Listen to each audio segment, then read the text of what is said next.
Hi, it's Jeff. And Denise from Mousesteps.com. And this is episode number 343 343. of Mousesteps Weekly. Sponsored by MEI Travel and Mouse Fan Travel. MEI says they'll be ready for you when you are ready for them. And if you're looking to travel later this year, we've said it, 20 years in the business, and they're really good, and I can't recommend them more. Yeah, we actually have a few trips planned, which I'm sure this one for next month probably will not happen. I'm sure that. It'll probably be a number of months. Right now I'm looking forward to getting out of the house, but MEI will be there, and I hope that it will be sooner than later. The whole world's in this together at this point. And but I do look forward to eventually getting back out to, I was just in Anaheim, but I would like to get back out there and Paris again. So this week we are going to start off the show with some rather comforting images here. We see the American flag being raised at the Magic Kingdom. Yeah, and this is the security cast members, and it was really nice to see, even just to see inside the Magic Kingdom and know that this still happens. And it first was on Josh D'Amaro's, the Walt Disney World president, Josh D'Amaro's Instagram page, and he had written, "While our world looks very different today, one thing endures: the American flag still flies over Walt Disney World." And he said he was inspired by how the security cast members continue to raise it each and every morning at the Magic Kingdom while they are on duty protecting the magic. And I just thought that was very nice. Yeah, it was really, really nice. We're just looking at some stills from the video. And, we've watched the flag retreat and many, many times. So it was nice to see the flag going up in the morning, the very early morning it looked like when this was done. I would love to see more from inside the parks. We've seen Animal Kingdom and now we've seen Magic Kingdom, but it would be nice to see a little bit more from the cast who are actually still in those parks. And there was some other news, some other Disney news this week. Right. We're just looking. Disney had donated masks and rain ponchos for doctors and healthcare workers. And I just thought that was, very nice. And I guess these are probably the type of masks, the ones that, are needed and probably some used in construction, I'm sure.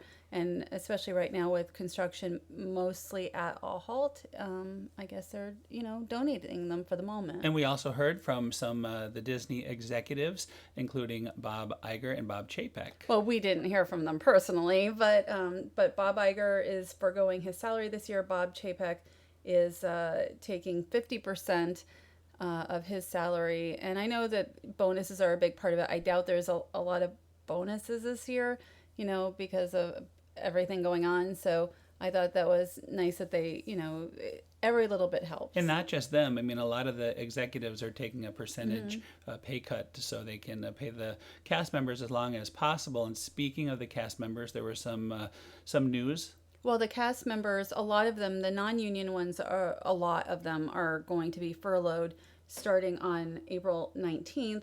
The union still has to negotiate theirs, but the one good thing is they get their full health care benefits. They're still, I guess they're still cast members, and hopefully they'll all be rehired at the end of this. And then I think, and plus they can do the Disney Aspire, which is the education program. So they're still getting benefits, which is good. And then hopefully unemployment will kick in. Right. And then there's some other kind of, from the $2 trillion government, there's maybe some other money to be had. So hopefully all the cast members are doing okay at this time. Yeah, it's just rough for everybody right now. And then there was one last bit of news we're going to talk about as far as annual passes. Yeah, so Disney just announced yesterday that Walt Disney World annual passes and Disneyland. Right, and so we're pass holders to both. We pay for them in total. We don't do the monthly payment plan. So like our expiration date, we're not going to get the refund, but we could get a partial refund if we wanted. Right.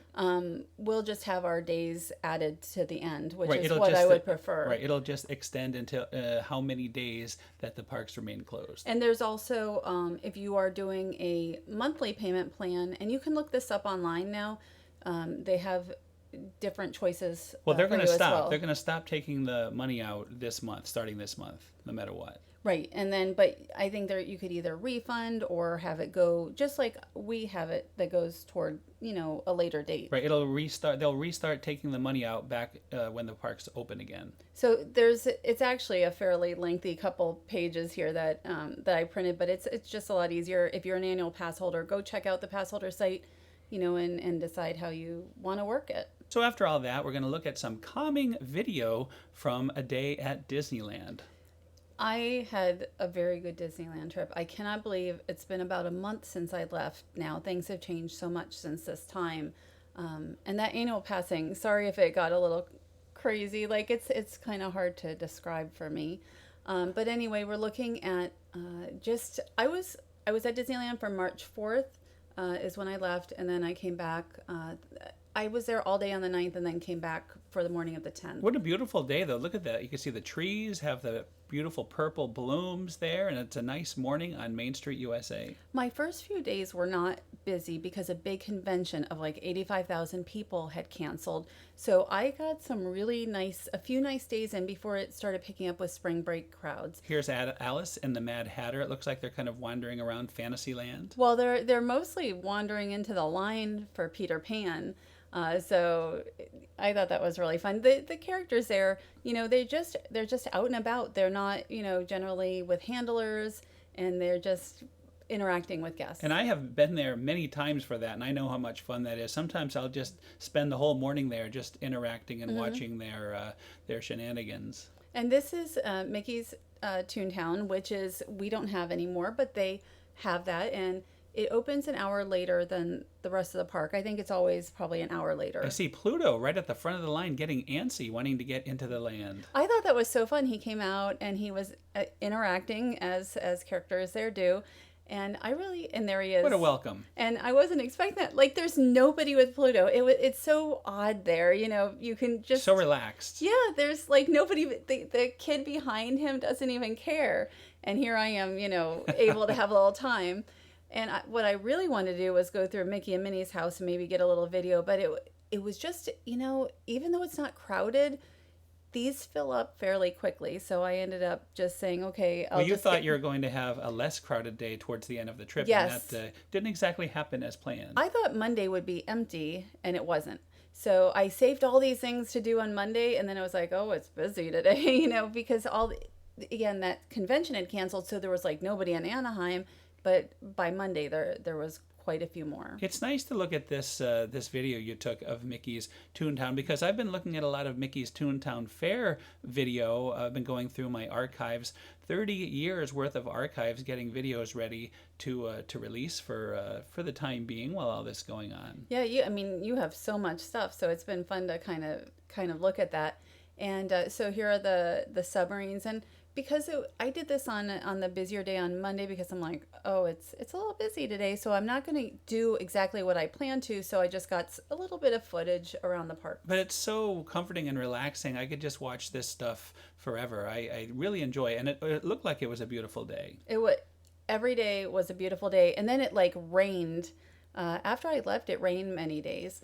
So there's the train, and I was just getting little clips. So we're looking at Magic Happens, though. So that's right. That is the main purpose of the show. We're going to talk all about Magic Happens, and even we're going to see a special version of Magic Happens.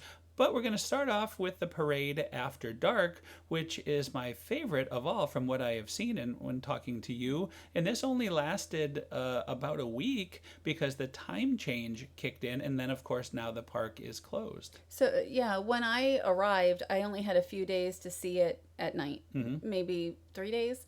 And the nice thing about this parade is it looks really great during the day, and we'll show some clips of that later. But at night, it's really made for night, and I don't know why they didn't change the time on it to an hour later. Well, I see it looks like there's fiber optics. There's all sorts of nice lit up components to the parade. So I think it really is repeatable. You'd want to see it during the day and at night. Well, there's 300 LED lights on Mickey's giant magical hat. LED lights, okay. I've got some fun facts about the parade. I just really enjoy this parade. It's not, in my top 5 or something, because I've gotten asked that. But I think it's a fun parade. And I like that it does go again from day into night. And it's almost like watching not two different parades, but sort of like that. Right. I would say Paint the Night is one of my favorite parades of all time, especially at Disneyland Park. I love Paint the Night. That is absolutely one of my favorites. But Disneyland Paris, some of those parades out there have been among my favorites as well. Mm-hmm. My favorite segment of Magic Happens is the Moana segment. And I really enjoy right here just how, those, I don't know if you call them silks, how they're doing that. Mm-hmm. It's supposed to look like the waves of the ocean.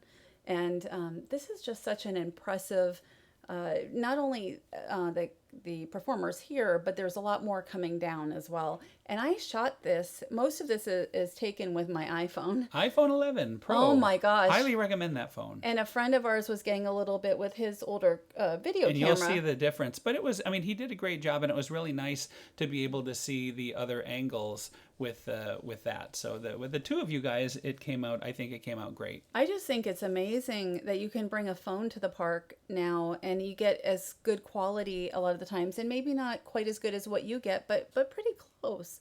So you have Moana here, and the Moana float is more than 32 feet long, 22 feet tall, and 12 feet wide. And we'll also see Maui and Pua.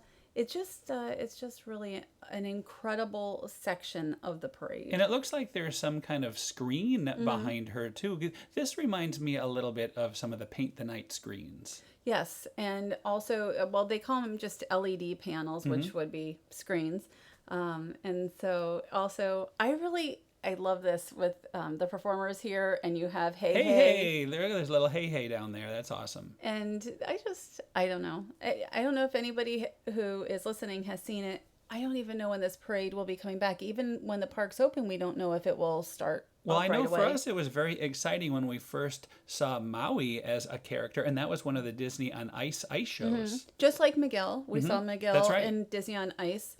Just last year, yeah. And this is just such a charming little thing with Hey Hey. And the music is good. When I first saw Magic Happens, when our friend who recorded it for us the first, a few days before I got there, shot it, I'm like, I'm not sure. But it really is a terrific parade. And I believe this is the first time Maui has made an appearance at Disneyland. Yes, and I don't know, he must have, because they only mentioned Disneyland, like he hasn't been at Walt Disney World. I don't know if he's maybe been at the other parks or not, but here is Maui, and you can see Pua there, and I want to say he's been to Hong Kong. I'm not sure why, but I could have sworn I saw that he made an appearance there at one point. It's possible.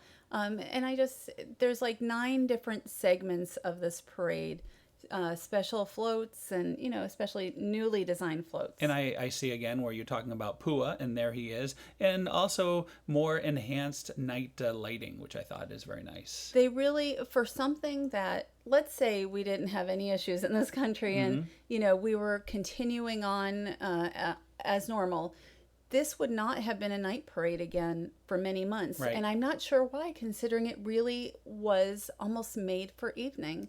So this is a Coco segment, and Miguel is making his character debut in any Disney park. Again, we saw him on Disney on Ice. Well, we've seen Miguel in the puppet form, but not as a full animated, right, that's full what character. I mean. Well, right. as a full, you could have a meet and greet with him. Right. And when they did Pixar Night, I thought this was the form that I would see him in. Right. But he ended that up was being a unfortunate. puppet. That would have been spectacular. But I love him as a puppet, but we've seen him many, many times as a puppet. So Right. I thought it would be fun, to meet him. But I enjoyed Pixar Night quite a lot as well. And this float has 30,000 individual marigolds decorating the bridge. The performance we just saw wear skirts that have been designed to easily convert into capes. And we'll see even more of this, including Dante, who's in a couple different areas. It's almost like we're narrating the Rose Parade, and I see the little bouncing characters in the roses up there. Well, you're talking about Hector and Imelda. Yes, yeah, that's right. That's the right. bouncing characters. Well, they're animated figures, and the Coco float is 11 feet wide, 19 feet tall, and almost 36 feet long, and very impressive. This is also one of the more impressive floats, I think, in the entire parade. How does this feel in person? Are they huge? Do these floats seem giant, or is it Disneyland scaled a little smaller than we're used to here at Walt Disney World? I didn't think they felt giant, but the nice thing is with floats, even if you're not in the front row of, of guests, you can see, like Miguel, you'll be able to see because it's fairly high up. Are you in the front row here, or are you shooting over kids? No, we were in the front row. Our friend held a spot. And so it was obviously a fantastic. Yeah, what a great spot coming right at you. I would have loved, and I would have picked this as well if it was available. And the puppeteers here were really good. And Dante, this was like, you'll hear him kind of like roar. And I think that is so fun. And his eyes light up. Again, something that you wouldn't really notice during the day. It's really something for nighttime. And of course, we will link to the full parade at the end of the show. Well, the daytime version. The daytime, correct. We've had some problems trying to post the nighttime for whatever reason, but I just think the nighttime one is my favorite of the two. And so here we are with the Frozen segment's coming. It's actually the Frozen 2. This is called A Magical Forest is what the section would be named. Technical name, okay. Right, and the float shows Anna and Elsa exploring the mysteries of the enchanted forest protected by the Knock. I don't even know if that's how you say it. I've only seen Frozen 2 once. The mystical water spirit as their friend Kristoff, Sven, and Olaf tag along. So Sven is going to be behind this float, and Kristoff's going to be with a wheelbarrow. And I see that it is snowing around this float somehow. Yes, I thought that was really cool how they did that, and I didn't even notice it until the third time. I think I didn't notice it till the third time I saw the parade, and I saw it a total of 3 times. Yeah, it seems to be much more noticeable at night. And there is Anna there, and I think I see Elsa above. And like you said, they are in their Frozen 2 outfits. The float is 39 feet long, and it is the longest in the parade. I noticed it more when I was sitting with the Matterhorn in view, which we'll show later. You really could see the snow very well at that time. I didn't really notice it. My eyesight at night is not the best.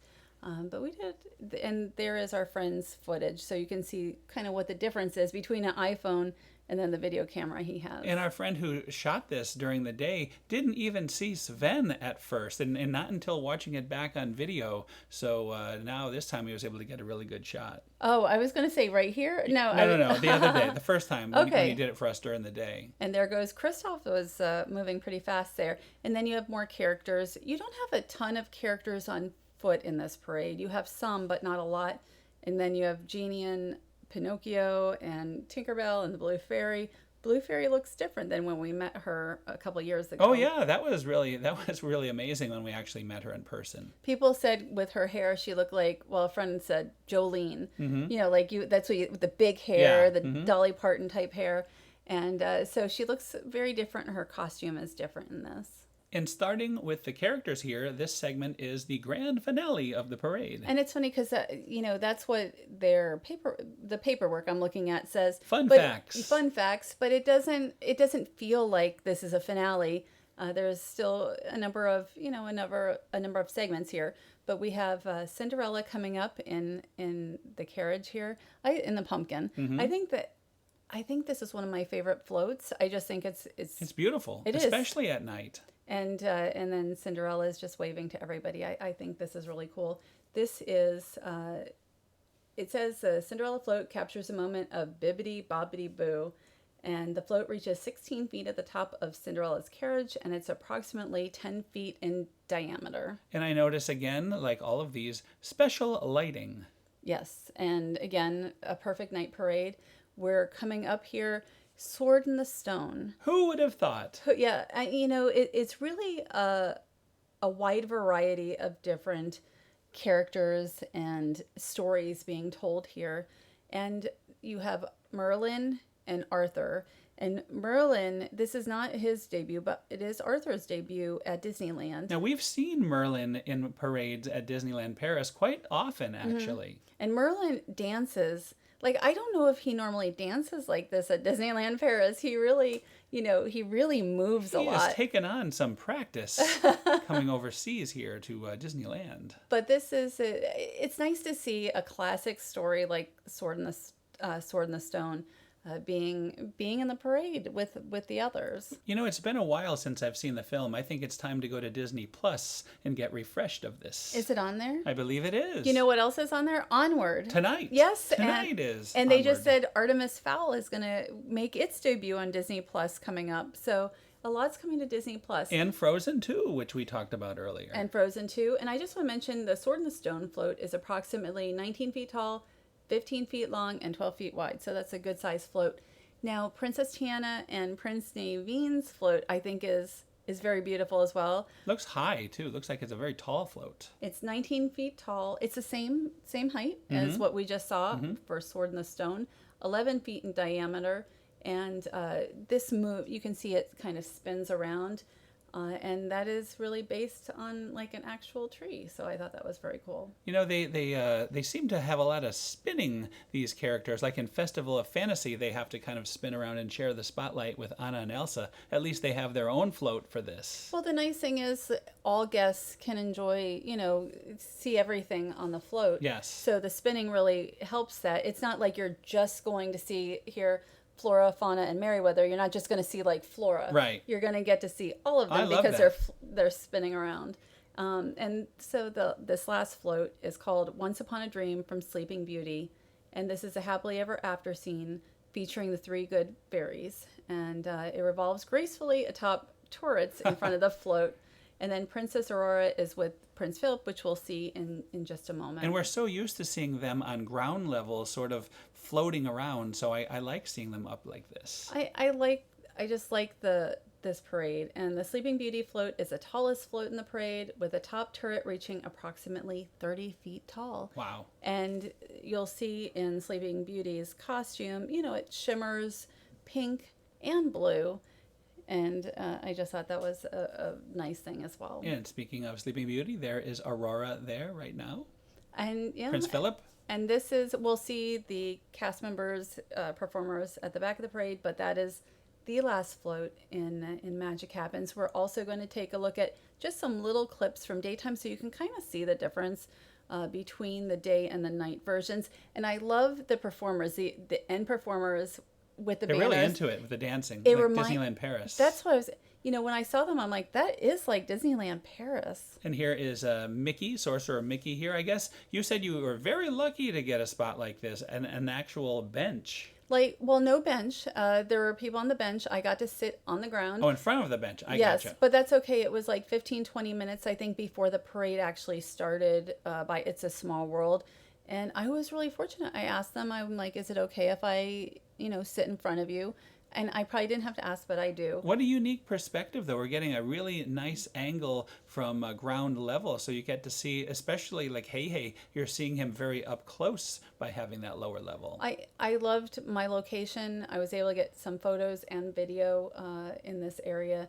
And I just thought it was, a unique perspective, but also you can just really see the difference between watching the parade during the day and at night. And it really feels like a very different parade. I feel like there's more interaction during the day, and I could be wrong, but it just feels like that, maybe because they can, it's not dark. Well, you're so close to them, too. I mean, you are right on top of the characters where you were before. You had a bit of a distance, so that probably pays a little bit into it. This is a great location. You have the Matterhorn in the background, and I was very fortunate.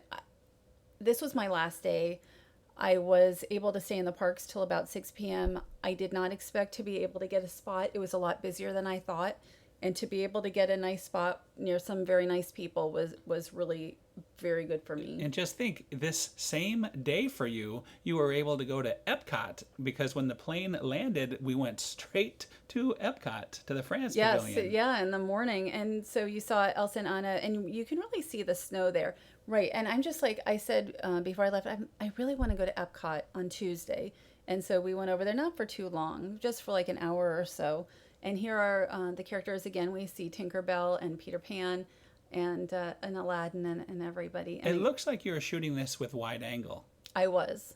And I shoot a lot with the wide angle. I really like to be able to get as much into the frame as I can. And like you can see all of the fairies and also Sleeping Beauty and Prince Philip here. But it was very nice, like you said. I'm glad that we threw in these little daytime clips to really give the viewer the difference between the two versions. It really felt like it was just a different experience, and I'm glad that I got to see this because I just don't know when we're going to see it again. It might be a few months. And I just want to mention also Disney put out their own version, which is different. It's a different quality, video quality version. And we're not done yet because we also are showing the rain version with some of the characters. Obviously, Mickey has changed his clothes into his regular attire with Minnie, but you will see some of the characters from Magic Happens in this rain version of the parade. After I left, it rained. I think it rained almost every day, which I think between the convention, a big convention canceling, and then the rain, I think it probably helped the situation health-wise in Anaheim. And there is Miguel. He has the best seat in the house on the omnibus, my favorite seat, right up on top in the center. And I got that seat also, I think on this day, I got, not this day, but my last day. So you have Pinocchio up there and Tinkerbell, who has a little jacket, her jacket on. It was chilly, it looks like, this day. It was not chilly really while I was there. The weather was like perfect the whole time, and the fairy godmother's there, and Goofy and Peter Pan. I don't want to say I probably would not have liked to see the rain parade because that would mean it's raining, and I don't know that I would have wanted that during my trip. And then you would have not gotten the regular parade as well. Not on the last day, but it's it's unique. We've seen the rain parades here at Disneyland. And it's a unique way to, see the characters, but nothing beats a full parade. And it's a nice mix, too, because there are regular attired characters mixed in with the Magic Happens characters. And look at here. I just thought that was so fun. Oh, there's Moana down there, and I don't remember what those little guys are called, but they are there also. The Kakamora. Mm-hmm. You had to look that up. That's the magic behind the scenes. Magic happens indeed. Actually, I said it, and then I wanted to make sure I said it correctly. Yeah, that's true. I think you did. I think you did. So very good. So I didn't want to say the wrong thing, but I just thought that was really fun. And you can see, again, the Matterhorn in the background. Yeah, he had a different Matterhorn view, didn't he? From the back and the front. Boy, I think he said he ran and got this 3 times in one day. So that was very really good. It was really nice of him to send this. He's also sending us some fun vintage stuff. Can you say that yet? I can say it. Why not say it? So we'll have some America Sings from 1987, the best version I have ever seen. And our friend is very shy, so he can't say his name.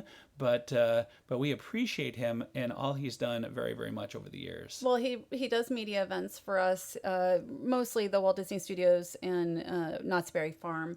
And that's about it out there right now. And Universal Studios. But he doesn't, I wish he would. He has a lot of stories. I wish he would talk a little bit. But the America Sings, I thought the version, what I saw, looked fantastic, and I'm looking forward to sharing that. Yeah, and among so many things. And one thing about all this is we have it makes you realize what great friends we have, because we've had some other friends just out of nowhere offer us some great stuff from Shanghai Disneyland. Mm-hmm. We had some Tron. We're going to have more Andy. Tron. Mm-hmm. And, it's just people are coming out of nowhere just offering footage. And you're not taking much of it yet, and I don't know, if this goes on another couple months, maybe you'll take a little bit more. Well, a couple of months is no problem. We will have you covered every single day. 2 months is not a problem at all. Well, it becomes more and more of the vintage stuff at that point, which is fine.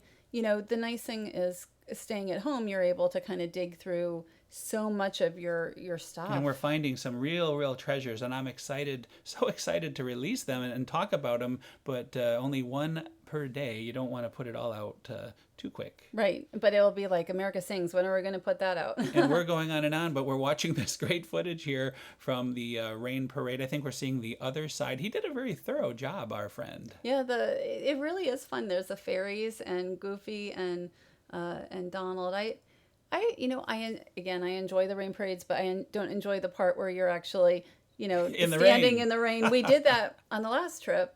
And so Oh yeah, there was a lot of the rain. Christmas trip. That's right. We saw a rain parade that trip as well. Yes, and actually from closer to this location, or actually in Town Square. So believe it or not, as this is wrapping up, that is another show. That's another show, and I have no idea what we're talking about next Well, week. first we're going to thank our sponsor, MEI yes. Travel and Mouse Van Travel, Yes. who has never worked harder probably in these last couple of months. Right? I mean, they are travel professionals, and it really helps to be able to trust somebody, especially right now with so much uncertainty in, not only in travel, but in life at this point. Well, a lot of people aren't canceling, but they're just changing Modifying, their plans, and that's a lot of work. I am sure that is a lot of work. And there could be like 2 or 3 modifications, Right. changes. Who knows? Nobody knows. We don't know what's going to happen yet. We don't know if things will open up in May and June and July. At this point, there's just no way to know. We have our own modifications to be made very soon, I think. For the Disneyland trip, that was going to be next month. No, that was going to be this month. Yeah, it's April already. Yes. That's not going to happen. In a few weeks now. April 30th will not happen. Oh, well, when it's available, we can go. That's right. So I don't know what's next week is. Easter. I am taking our 11 years of Easter parades and Easter footage and characters and putting together an Easter show with we're going to see the best of the Easter eggs over the years, the best of the parade floats, all the different characters that have appeared in the parade, everything I can do to make a great Easter show. It makes me kind of sad though, in that the eggs, I bet they had some eggs, and I wonder if... Well, they reuse quite a bit of those eggs, too. Yes, but they always make new ones, and just like the gingerbread house, a lot of times they start work on that a lot longer ago. So I wonder if they already have the eggs, and maybe they took some video of the eggs and they'll share those. And you know what? I'm saying things that may not happen, so... We have eggs. We have. Oh boy, I have already started. By the way, I've started going through this stuff, and it's just been amazing to see the changes. I remember when we first went to the Easter pre-parade, we saw Abby Mallard and Chicken Little over the years. It was very different that first year. And also, we were at Disneyland one year around Easter time, and we have Roger Rabbit and all sorts of different rabbits. So I'm going to put together a greatest hits of Easter. That'll be nice. That'll be out on next Friday, Good Friday. What about the 25th anniversary of Disneyland Paris? That's also the same day as Easter, which is April 12th. Yeah. So we'll have to put a little bit of that next week's show as well. I thought we were going to, at first I thought we were going to do Bowers Museum, which has, although right now they're closed. That will have to wait till after Easter. Yes. And so, next week is Easter. I have no idea. Maybe Bowers Museum after that. We can do that the week after. Right now it's just one day at a time. But yeah, I don't want to say one day at a time. You know what you're doing next week. And the week after. And I already have plans for the weeks after that. So he's been I have a whole planning. notebook filled with stuff. Yes. And so, yeah, I hope everybody's staying safe and healthy. It is a challenging and trying time right now. Travel is actually on a lot of people's mind, but there's so much more that in life that is coming for the next month or two. And I don't know when the Walt Disney World parks will open, but I know that the coronavirus, this COVID-19, is not scheduled to peak here in Florida until at least early May, maybe mid-May, and it could be, I've even heard of June, but I have only seen that in one place. So we're probably not looking at May. Right. I don't think we're looking at May, unfortunately. I think at least June and maybe later. And if you look towards Shanghai and Tokyo, and Hong Kong, they've all been closed now a couple of months, and none of them except Shanghai has a little bit open right now at their Disney Village area. Well, the important thing right now is everybody gets through all of this healthy and safe.